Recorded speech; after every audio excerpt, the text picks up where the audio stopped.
Good morning. I've got a kid who is going to be going to college soon. So I thought I'd take this opportunity to show you some of the cool facts about trees and how there's some preferential treatments when it comes to trees and their relatives. So just general facts in just general amazing facts about trees. So 8 years ago, when we moved into this house, one of the first things we did really was planted this brown turkey fig here, this massive clump of bamboos there, and also back there is a tropical white guava. All three of these serve as, in my yard anyway, serve as the hub trees, the parent tree. What that means is, being that they are the most established trees here in the yard, they have an abundance of resources that they don't really need anymore, just because when you look at the size of the trees in relation to the root system that is already in the ground underneath us, there's a mycorrhizal network that is formed. So what that means is these trees, just like my solar panels up there, at any given time produces way more energy than the tree actually needs. So what that means is it actually communicates, using the mycorrhizal network, which is fungus connected to the roots of the trees. They release nutrients back to the network, and that nutrient gets made available to other trees and plants that are attached to the network, which basically everything that I got in here in the ground is attached to the whole network. So just like my solar panels, at any given day, I normally produce well over 200% of electricity that more than I need. So half of it goes back to the grid to, help you out with your AC units. So the hub trees, they are selective in giving more energy to trees that are relatives of theirs. For example, the fig is nowhere related to the cherimoyas, the nonas here.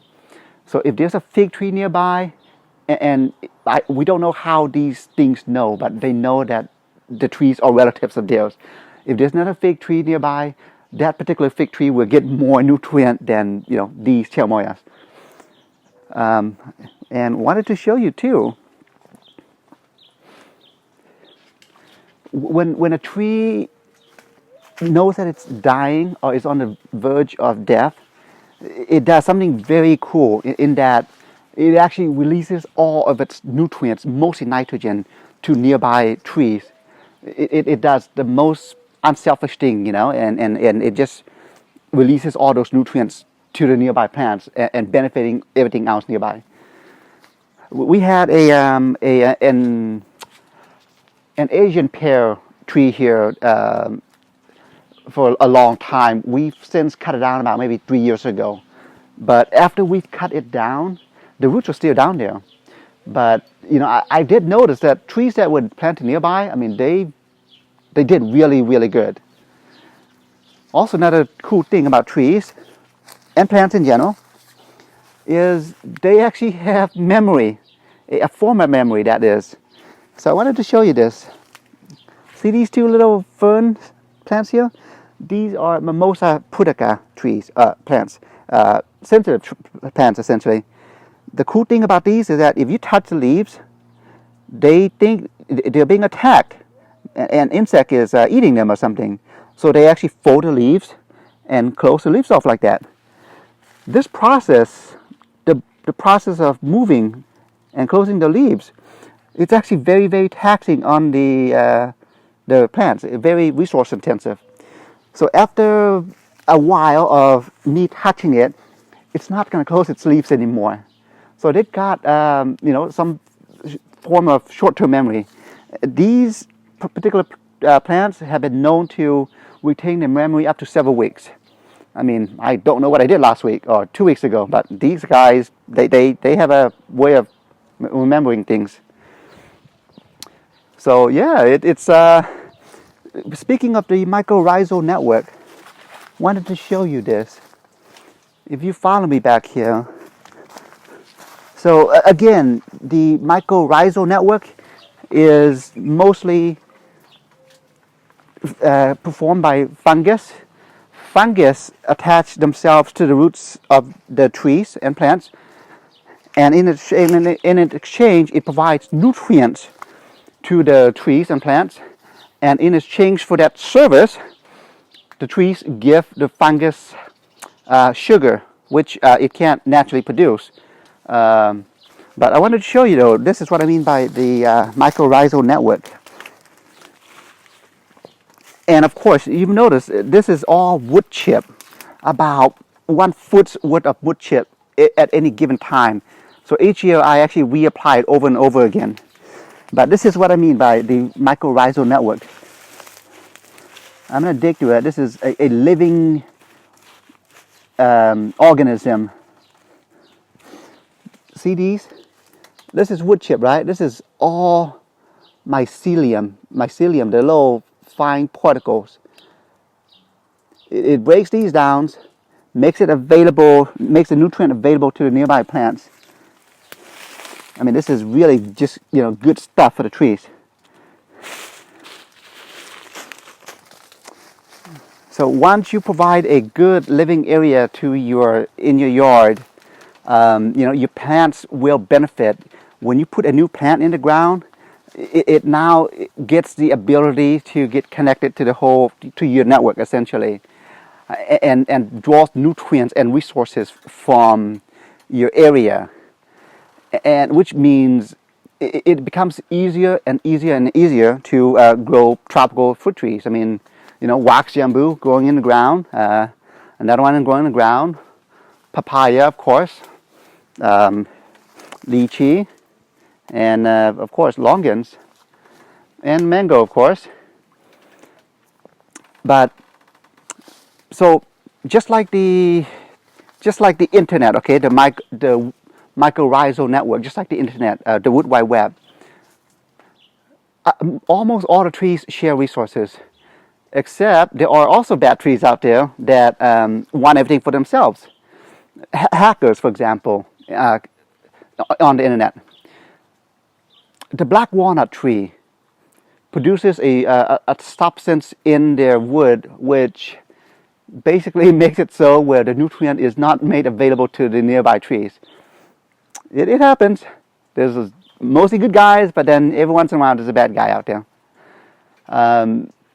So speaking of just mostly tropical trees here, in the Amazon rainforest and in jungles elsewhere, the trees actually make it rain on demand. What happens is, due to the transpiration of water vapor from the leaves of the trees in the forest, when the trees feels like they need some water, rain, they actually produce chemicals, mostly salt. It basically seeds the clouds and therefore makes them rain basically on demand. I mean, that's pretty awesome.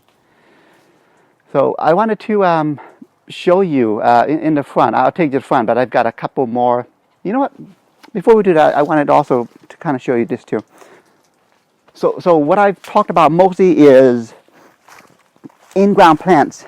This also applies to containerized plants as well. For example,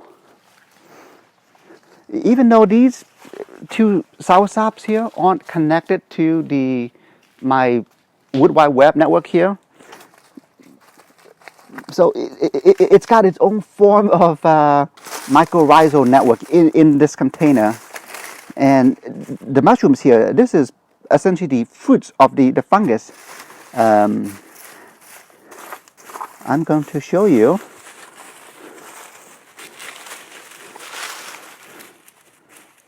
See this right here?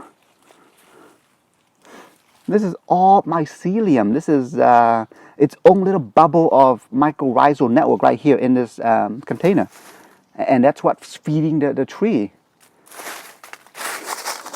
So that happens too, which would mean anytime I container grow a tree, I actually inoculate the container with mycorrhizal network, mycorrhizal fungus spores. It just gives him a good boost. So, and I will now take you to the front. Here's the front. You know, just in my front yard alone, I counted, there's close to 30 different trees and plants just in my front yard. I mean, these bananas, I count this as being one. Same with the Mexican papaya here. I mean, I count this as being one. But there are close to 30 fruit-producing fruit trees in my front yard, which would mean, and when you look around, I mean, it's a very small front yard, which would mean the root systems are very close to each other. So therefore, the sharing of nutrients and information by the trees is greatly effective. However, on occasion though, what you want to do is for newly installed plants, for trees that you've recently installed, they do need some help. These trees aren't yet established, therefore their root systems aren't yet connected to the wood wide web. So what I mean by that is the lychee tree, okay? My makeshift shade cloth here, it got sizzled when we had that heat wave about a month ago. And the new growth, you know, when you look at this right here, it just got burned badly. However, I did, you know, erect a shade cloth here, and now the new growth is not burnt at all. Over here, in the spot right here, there used to be a, let me see if I can find it. There used to be a Manila mango. New planted in the ground maybe a month or so ago, 2 months ago. Heat wave came, it just basically killed it. So in its place, I've got a Thai jumbo, wax jumbo here. See the leaves? It's not the prettiest looking thing in the world. I also had to give it some shade protection. I just discovered that just yesterday. We, you know, in the last week and this week, we've been in the 90s lately. Same with this rescued store fruit here, carry store fruit. It had been doing great, but then, of course, being that it was just planted in the ground a few months ago, it would appreciate some aid from us humans. Once the leaves grow out, I will be then removing the shade cloth. But that's what you want to do, though, is, you know, just observe your trees. They will tell you if it needs help. For example, if you look at this pearl rock jambu here, this was grown from seed. I want to say this is maybe going 2-3 years now, but it was doing great. But then this is all sun damage.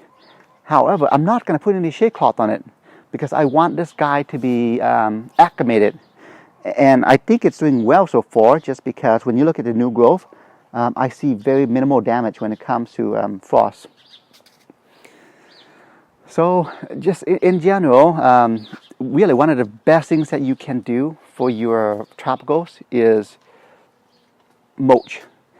And in my yard, there is, like I said, there's about a foot's width of mulch at any given time. These wood chips break down really quick.